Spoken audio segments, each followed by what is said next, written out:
Welcome back. What if I told you that a handful of people, less than 1%, are responsible for most of the change we see around us, from disease outbreaks to fashion trends? It's not always the masses that make things go viral, it's the few. In this video, we dive into one of the most powerful concepts from the book, The Tipping Point. The law of the few. The idea that a tiny group of people do the majority of the work in any epidemic, whether it's social or biological. We will explore real life examples of how just a few individuals tipped entire cities into epidemics and how the same pattern applies to marketing, ideas, and human behavior. This is the sixth video of the series on Malcolm Gladwell's famous book The Tipping Point. If you have not watched the previous videos, you can find them in the playlist by the name of The Tipping Point on my channel. So let's start with the 80-20 principle. The economists have long used the 80-20 rule, which says that 80% of the work is done by 20% of the people. 80% of the crimes come from 20% of criminals. 80% of accidents are caused by 20% of drivers.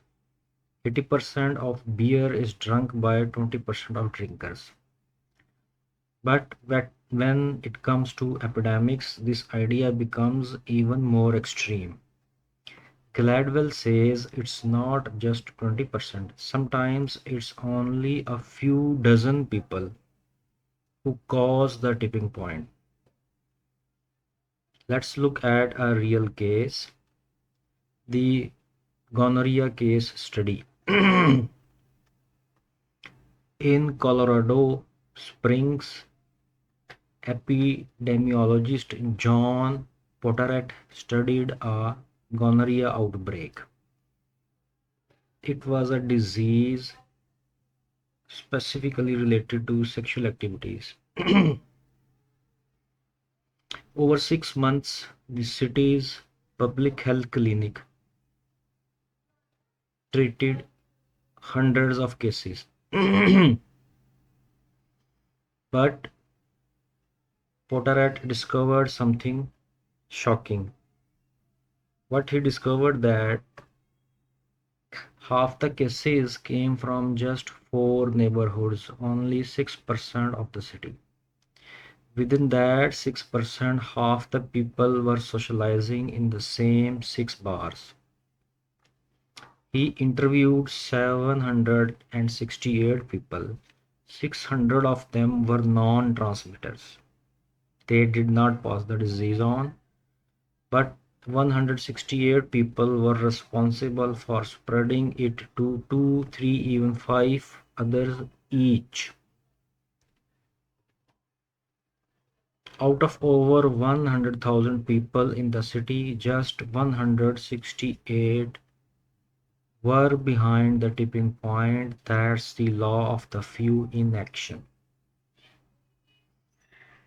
Now let's discuss a concept, a terminology which is called super spreaders. Super spreaders are the people who are wired to connect, transmit, and influence far more than others. Let's meet a real-time few examples of the real persons.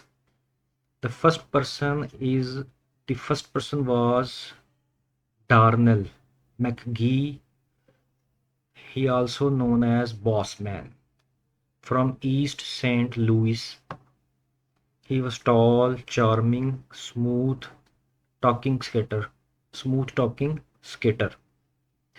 He targeted 13 to 14-year-old girls. He drove a Cadillac, gave them jewelry and crack, slept with 100 plus women between 1995 and 1997, infected at least 30 with HIV before he was shot dead.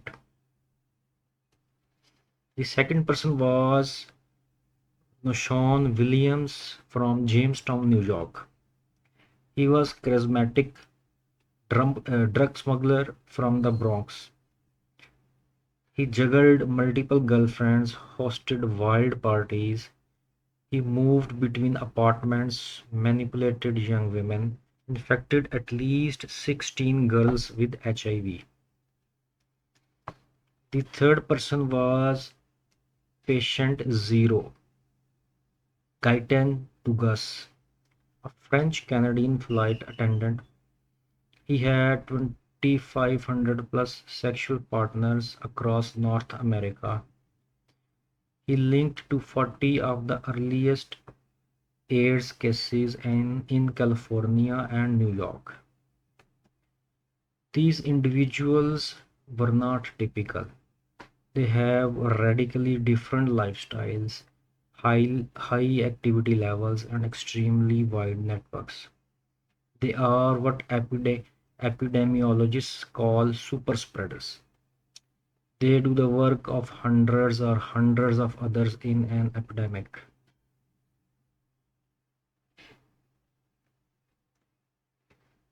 Let's discuss of social epidemics. The social epidemics work the same way. What is fascinating is that social trends spread the same way diseases do. Let's go back to the Hush Puppies example. A few kids in Manhattan's East Village started wearing the shoes. No marketing campaign, no TV ads, just a few people, trendsetters, wore them to clubs and cafes.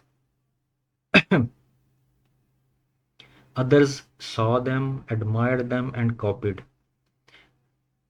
The trend spread up and out, eventually hitting mainstream malls across America. How? Because the right person picked it up, someone influential, someone connected. Just like Darnell or Nushawn were connectors for HIV, some people are connectors for ideas, products, and trends. They make things tip. So, the key takeaway from this video is here is what the law of the few tells us, that not all people are created equal when it comes to spreading information or disease. There are certain individuals who hold enormous there are certain individuals who hold enormous influence over networks, trends, and tipping points. If you want to start an epidemic, whether it's a fashion trend, a marketing campaign, or movement, you must find the right few.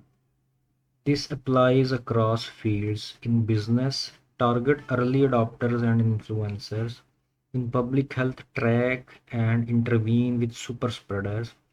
In education or social reform, empower people with large social footprints. The final thoughts of this video are that Malcolm Gladwell's message is very clear. He says to understand how change happens, we must understand how people connect and influence one another. It's not about reaching everyone, it's about reaching the right few who can reach the rest. So the next time you wonder why some trends explode and others don't, or how a single disease spreads like wildfire, remember it's only take a few to tip the whole system. So if you found this video insightful, don't forget to like, comment, and subscribe. Let us know in the comments, have you ever met a connector in real life? Until next time, stay curious and keep tipping ideas in the right direction.